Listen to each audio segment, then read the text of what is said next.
2,550 रुपए का 10% वार्षिक ब्याज की दर से 2 वर्ष का साधारण ब्याज ज्ञात करना है। तो हमको साधारण ब्याज जब ज्ञात करना तो उसमें हम मालूम होना चाहिए, हमको दर मालूम होनी चाहिए, समय मालूम होना चाहिए और मूलधन मालूम होना चाहिए, यही ना।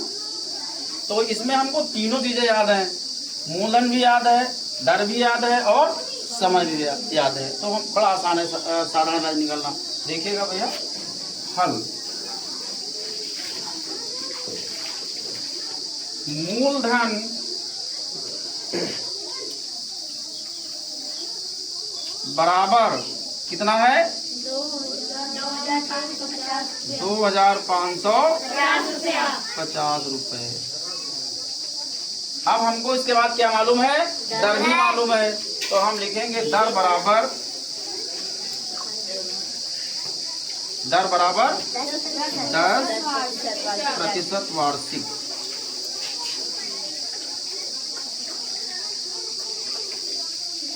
और इसमें समय भी दिया हुआ है, तो समय बराबर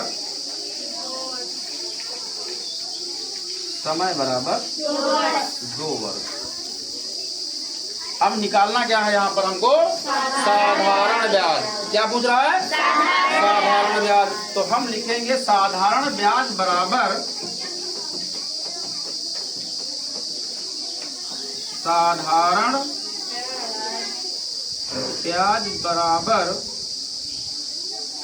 क्वेश्चन मार्क, यही तो ज्ञात करना है, साधारण ब्याज ही तो ज्ञात करना है। समझ आया, कोई दिक्कत? ठीक। अब लिखेंगे हम साधारण ब्याज बराबर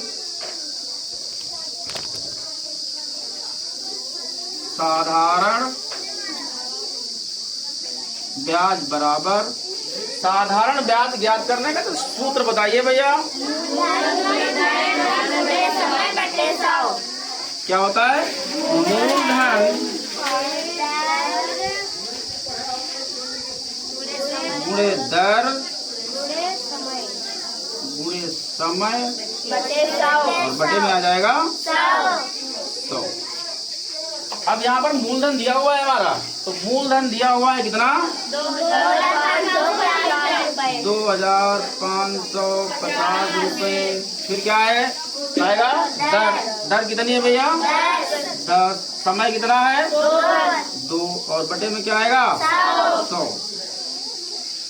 अब 1 0 ये काट लेंगे, 1 0 ये काट लेंगे, 1 0 ये काट लेंगे, 1 0 ये काट लेंगे।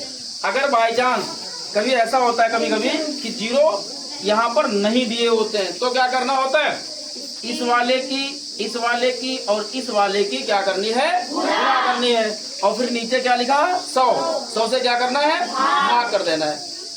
यहाँ पर 0 दिया हुआ ना, तो हमने बड़ी आसानी से काट लिया। अगर 0 ना होता तो क्या करते, ये वाला इसकी मतलब मूलधन को दर से गुणा कर लेते, जितना आता उसको समय से गुणा कर लेते, और फिर नीचे क्या करते, 100 से भाग कर देते।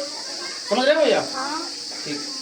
अब बचा क्या यहाँ पर अपना 2 5 5 मतलब 255 गुणे, यहाँ तो 1 बचा हुआ है, छोड़ दें। फिर क्या है 2, नीचे क्या है 1, वो भी नहीं लिखना है। तो अब हम क्या करेंगे, गुणा कर लेंगे भैया। 255 गुणे 2, 2 पंचे 10, 2 पंचे 10 और 1 11, 2 दूनी 4 और 1 5। कितना आएगा भैया, 510 रुपए।